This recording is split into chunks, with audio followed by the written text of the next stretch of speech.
friends, and welcome to another riveting episode of Baking with Binch. Amy here as always, and today I'm going to be baking something that I haven't baked in a while. Peanut butter cookies with chocolate chips. It's been a while since I've baked a good chocolate chip cookie, but it's been even longer since I've baked peanut butter cookies, so why not combine the two? So without further ado, let's begin. We've got our ingredients and supplies ready to go. So we'll start it out by preheating the oven to 375. We will be needing 1 cup of butter, which is 2 sticks, but I'm only showing 1 as an example. 1 cup of crunchy peanut butter, although I'm sure you can use creamy, but creamy is boring. Go for the crunch. 1 cup of white sugar and 1 cup of brown sugar. 2.5 cups of flour, 2 eggs, 1 teaspoon of baking powder, and 1.5 teaspoons of baking soda, and 1/2 teaspoon of salt. My favorite, pink Himalayan salt. And of course, my favorite, 1 cup of chocolate chips. So in a bowl, we're gonna cream together our butter, 1 cup of chunky peanut butter. Look at that chunky goodness.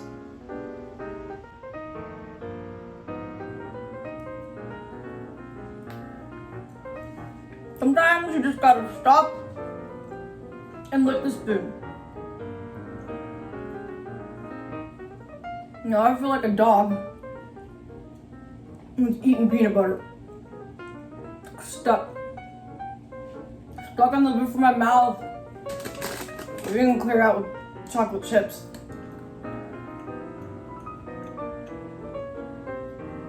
Okay, we're good. We're good. All normal. Moving on to our sugars. That was really loud. I think I just ripped the bag.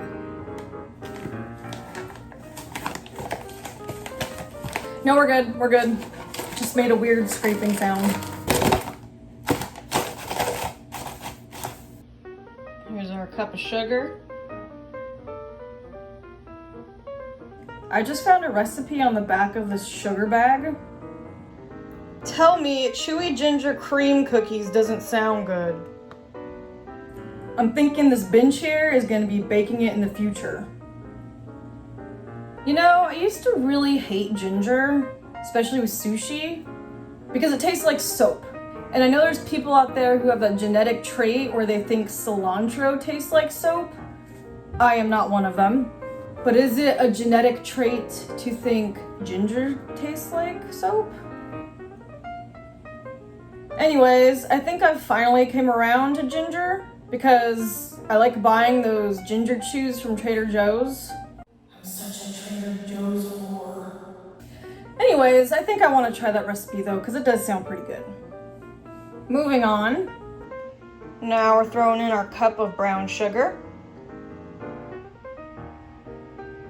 I'm going to throw the salt into the mix now.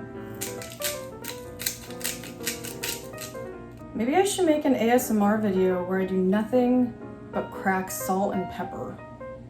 I get that it's appealing to people, like I like the sound of crunchy things, but watching like 20 minutes worth of it? I don't think so. There's a girl that I sometimes watch, I haven't watched her lately, but she does an ASMR channel. I don't remember her name, but everything she does is color coordinated. Like one video she'll eat red things, another video she'll eat purple things, or blue, yellow, you get it. All of it is always candy. I'm the sugar queen. I love sugar, but bless her heart, I hope she doesn't have diabetes. She also whispers very quietly in her videos. I think that's an ASMR thing. I don't know. Maybe I should do one of these videos where I whisper the whole time. I don't have an indoor voice. I suck at whispering. Ask anybody who knows me. I just cannot contain this. I can't. So there's our lovely cracked sugar. Sugar? I mean salt. Did I say sugar before? This is salt, folks. That is salt right there. Our pink Himalayan salt. Hoes in this house, there's some hoes in this house, there's some hoes in this house, there's some hoes in this house. It's certified freak. 7 days a week. I can't hold up. 7 days a week. Wasabi and pickles. I'm not gonna say the real lyrics. Watermelon and papaya. Westies and poodles. Wranglers and Porsches. Weapons and cops. All cops are bastards. Defund the police. Justice for Brianna. Oops, did I make my video political? America is not okay. Not at all. If you're a hot Canadian man and you're watching this video, can we get married? I'll be your wife and I will bake you all of the tasty things. If you get me a green card so I can move to Canada and, you know, have a future. So anyways, you're gonna cream together all of your sugars and the peanut butter and the salt. Now, in a separate bowl, we're gonna stir all remaining ingredients in. And now, my favorite part in the baking process. Adding eggs, which means cracking them, which I'm horrible at doing. I don't know why. Here we go. I got shell in it! Fuck! I'm a failure at life. That's it. Remember the trick I taught y'all?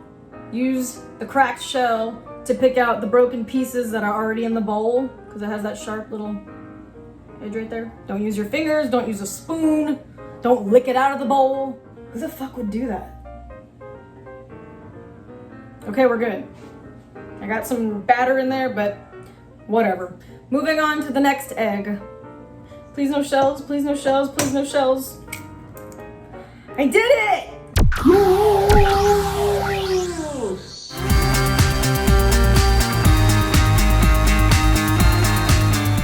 That was my victory dance, I guess.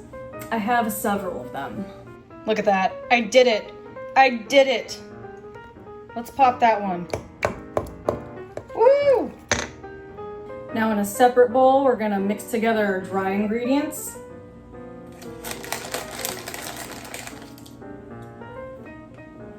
Here's our flour. I'm running out of flour, y'all.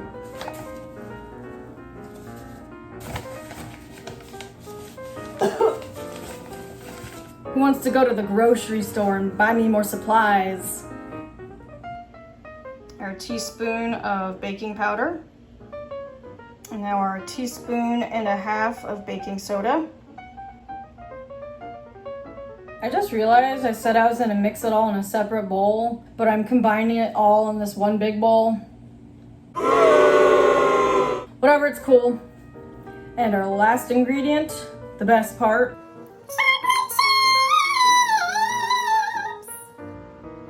There it is, folks. Have you guys seen Oliver and Company? It's the Disney movie with the cat and the dogs and the homeless guy and the rich little kid. Well, anyway, the rich little kid is a girl named Jenny. She acquires Oliver because of some kind of setup by the homeless guy. It was just an accident, you know. I'm not gonna give the plot away. If you have Disney Plus, watch it because it's a good movie. But there's a scene where Jenny is trying to whip up some food for Oliver, and she ends up making this concoction called creme de la Jenny, I think. Anyways, it looks like this. She straight up put chocolate chips in whatever and served it to a cat. And the cat ate it up. How do animated movies make food look so good? I used to love playing with fake food as a kid. Like, I would get it as birthday gifts and Christmas presents. And yes, I would chew it. Anyways, moving on to the thing that I'm baking. Now we're just gonna stir up all the ingredients together.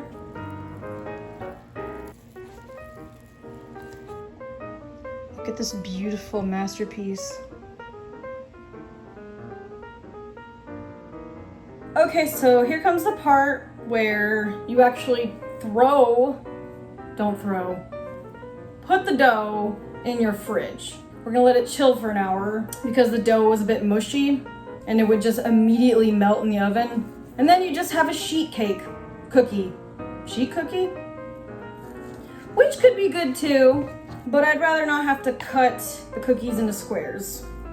So while we wait for an hour for the dough to chill in the refrigerator, hey Google, set timer for 1 hour. Okay, 1 hour. Starting now. Speaking of timers, to make sure you're scrubbing up thoroughly, just say, sing while I wash my hands. Did she say sing while I wash my hands? No! I can sing well on my own while I wash up. And on that note, see you in a bit. All right, friends, we are back. The dough has been chilled for an hour. Now it's time to scoop the dough out and roll it into little balls and put it on the cookie sheet and throw it in the oven. I'm gonna use an ice cream scooper to get the dough out.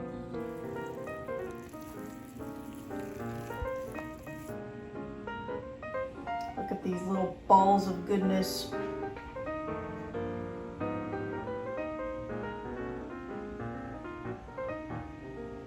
All right, first batch is going in the oven now.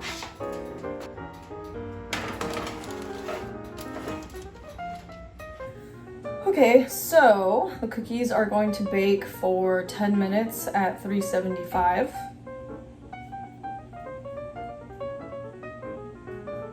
I forgot to mention that I'm gonna use a fork to press into the dough like a crisscross pattern.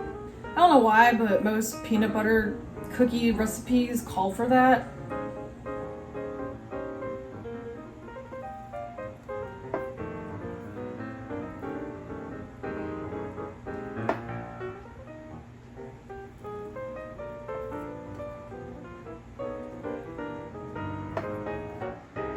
And back into the oven it goes.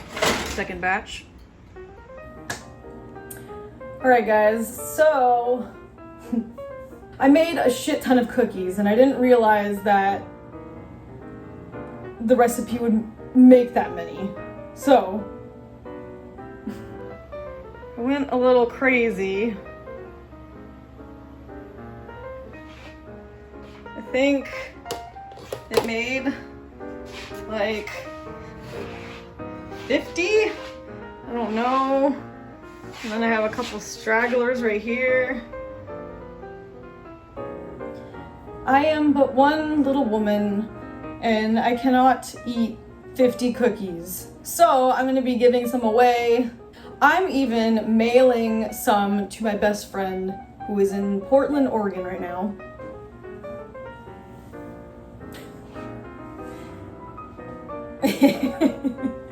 Well, anyway, I'm gonna try them now.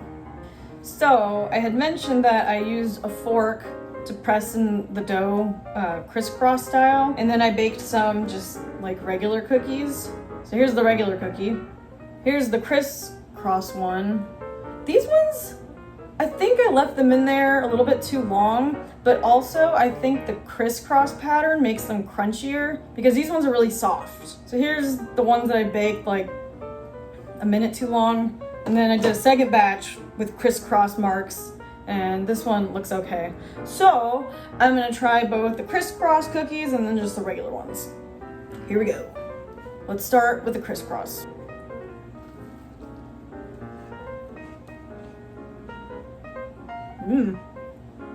Definitely has a nice crisp to it. Let's try one that I overbaked. See, the bottom's a bit too dark. It's pretty good. Crispy. And now I'm gonna try the soft one. I think I like this one the best. You can't beat just a regular old cookie. No frills. I mean, not that a fork doing the whole crisscross thing is fancy, but it obviously changed the texture. But holy crap, look at that.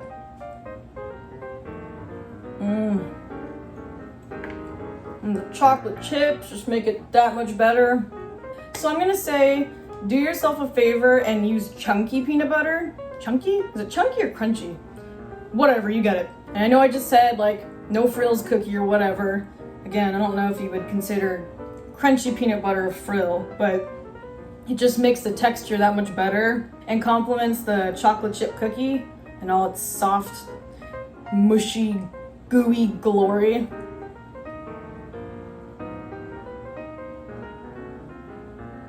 Alright guys, well, I think this was a huge success. I would definitely make these again for sure. I was actually thinking about adding Nutella to these, but that may have been a little bit too much. I think the peanut butter and the Nutella just, you probably wouldn't be able to taste one or the other. I'm gonna say the peanut butter would probably overpower the Nutella. I could be wrong.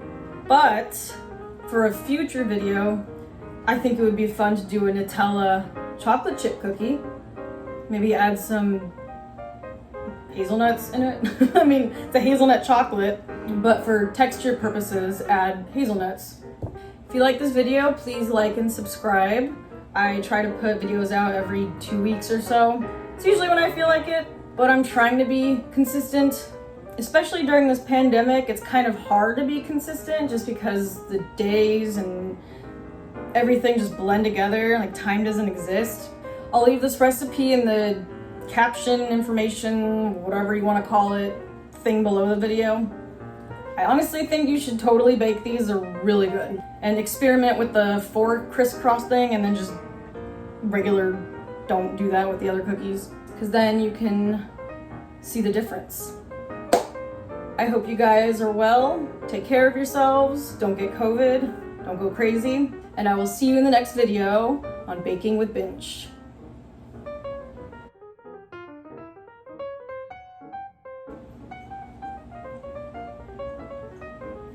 So good. Bye-bye.